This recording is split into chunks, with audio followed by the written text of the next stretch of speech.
После введения закона о запрете посуточной сдачи квартир зимой этого года по стране прокатилась волна негодования. За сдачу квартир в многоэтажных домах, согласно принятому закону, предпринимателям отныне грозит штраф до 70 тысяч сомов. Между тем, для многих из них это был единственный способ заработка.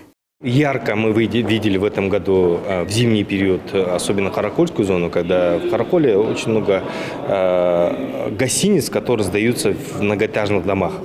В этом отношении им определенные препятствия создаются на то, чтобы они сдавали свои квартиры посуточно или 2-3 дня.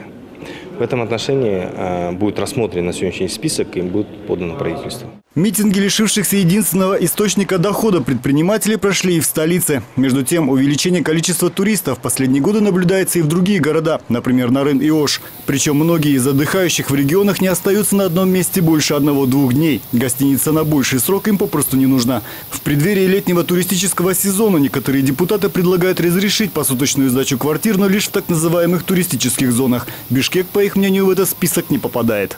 Изменения мы именно вносим для тех, которые сдают свою квартиру в туристических целях. Именно на Исыкуле, в Чолпанате, они специально для этого вкладывали деньги, брали кредиты. Пускай в рамках закона платят налоги и сдают. Мнения горожан по этому поводу разделились, но большинство опрошенных все же высказалось против посуточной сдачи квартир в столице. Я думаю, пусть в Бишкеке тоже позволят сдавать квартиры посуточно. Много людей приезжает. Чтобы найти жилье, не было проблемой. Ну, я, например, против, конечно, этого, что в доме бардак. Это у нас всю ночь лифты работают. Я тоже против этого, только убрать. Все с детьми живут, а на каждом шагу вот эти вот посуточные. Вот у нас вот этот дом весь посуточный. И детей страшно отпускать, потому что приезжают пьяные на машинах с девушками. Вечером гуляешь с ребенком, неприятно. Бишкек – это город, столица. Турзону вон пусть дают на Иссыкуле. Для туристов нужен другой уровень, конечно. Не вот эти вот каморки сдают, на Ошском рынке показывают. Конечно, это не туристическая зона.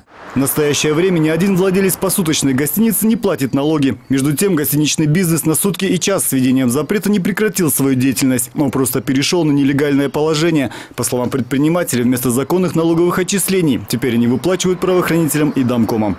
В связи с введением этого закона многие гостиницы закрылись, и налоговое поступление в бюджет страны – ноль.